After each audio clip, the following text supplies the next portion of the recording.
আমার তো ভিডিও করাই কাজ। তাহলে বাইরে এসে আবার চুল বাঁধতে তোমার ভেতরে এসে বাঁধলে হয় না? কত ওয়েট হলো রে?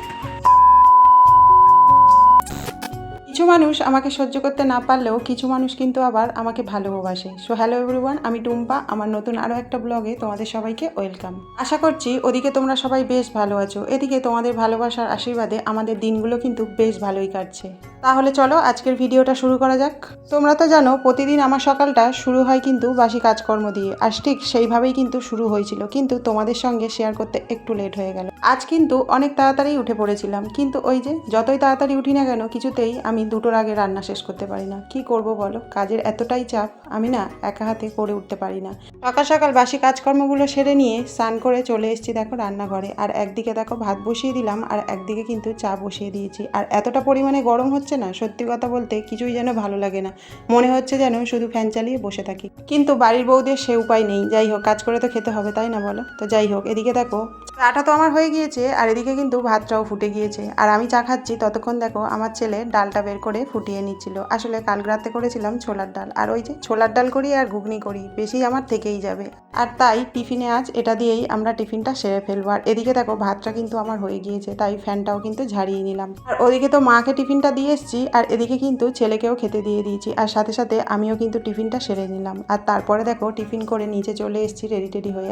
আসলে আজ যাবো একটু বাজারে। বাড়িতে সবজি মাছ কিছুই নেই, ফ্রিজে শুধু ডিম পড়ে আছে। কদিন ভর তোমরাই দেখেছো যে ওই ডিম আর একটু একটু সবজি দিয়ে যা হোক করে চালাচ্ছিলাম। আসলে এতটা পরিমাণে গরম পড়েছে যে বাজারে যেতেই না ইচ্ছা করে না। আর জানোই তো তোমাদের দাদাভাইকে যেটা বলে দিই সেটাই আনে, এক্সট্রা কিছু আনে না। তার যে কারণে আমার যাওয়া। যাই হোক, তাড়াতাড়ি করে রেডি হয়ে নিলাম, আর ওদিকে কিন্তু বিছানাটাও গুছিয়ে নিলাম। ফাইনালি ছেলে আর আমি কিন্তু বেরিয়ে পড়েছি বাজারে যাওয়ার জন্য। আর এদিকে এতটা পরিমাণে গরম হচ্ছে, চুলটা আর আমি খুলে রাখতে পারলাম না, বেঁধেই ফেললাম। যাই হোক, তারপরে দেখো মন্দিরে এসে একটু নমস্কার করে নিলাম। আর সত্যি কথা বলতে কোথাও যাওয়ার সময় না মন্দিরে নমস্কার না করলে মনটা যেন খুঁতখুত করে। ফাইনালি বাজারে তো আমরা চলে এসেছি, আর সত্যি কথা বলতে বাজারটা না পুরো যেন ফাঁকা ফাঁকা। আসলে এতটা পরিমাণে গরম আর এতটা পরিমাণে রোদ, মানুষ ভয়েতে না আর বাইরে বেরোচ্ছে না। যাই হোক, গরম হোক আর যাই হোক, খাওয়া তো আর বন্ধ যাবে না, তাই বাজারও করতে হবে আর খেতেও হবে। তো তাড়াতাড়ি করে দেখো চলে গেলাম সবজির দোকানে। আর এই জেঠিমাটা দেখো, দেখে না সত্যি বলতে খুব মায়া হচ্ছিল, কারণ বয়স্ক মানুষ এই গরমের মধ্যে দেখো সবজি নিয়ে বসে আছে। সত্যি কথা বলতে জেঠিমাটা দেখে আমার না খুব কষ্ট হচ্ছিল। ভাবছিলাম দেখো আমাদের বাড়িতেও তো বয়স্ক মানুষরা আছে, তারা পাখার নিচে বসে আছে, আর এই বয়স্ক মানুষটা দেখো এখানে বসে বসে সবজি বিক্রি করছে।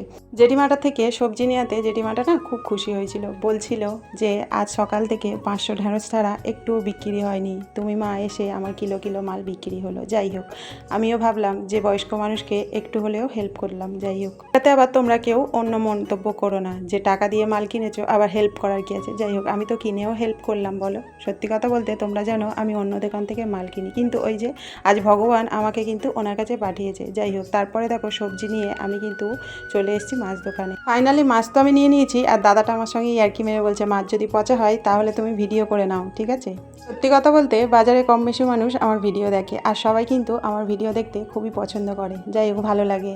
ফাইনালি বাড়িতে তো চলে এসেছি, এসে কিন্তু আমি একেবারে শুয়ে পড়েছি। যাই হোক, ধাওয়া টাওয়া খেয়ে নিয়ে তারপর দেখো কী কী মাছ এনেছি সেটাই তোমাদের সঙ্গে শেয়ার করি, কারণ সবটা তো তোমাদের সঙ্গে শেয়ার করা হয়নি। বাড়িতে কিন্তু আজকে মাছ আর সবজির হাট বসে গিয়েছে। শাশুড়ি মা তো অবাক, এত সবজি এত মাছ কেন এনেছো?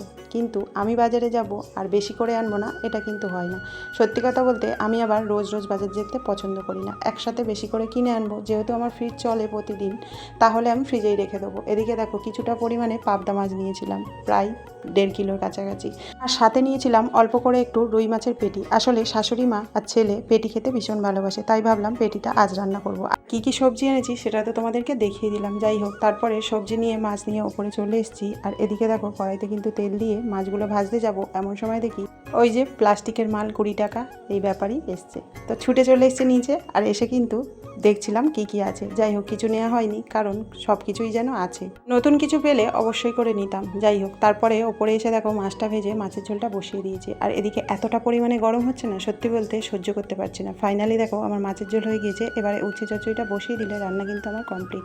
প্রতিদিনই ভাবি তাড়াতাড়ি করে রান্নাটা করে নিয়ে নিচে চলে যাব, কিন্তু ওই যে আমার আর আসা হয় না নিচে, একেবারেই খেয়ে দিয়ে তবেই আসতে হয়। যাই হোক, আজকের ভিডিওটা এইটুখানি। তোমাদের কেমন লাগলো অবশ্যই করে কিন্তু কমেন্ট করতে ভুলো না। দেখা হচ্ছে তোমাদের সঙ্গে পরের ভিডিওতে। টাটা, সবাই ভালো থেকো।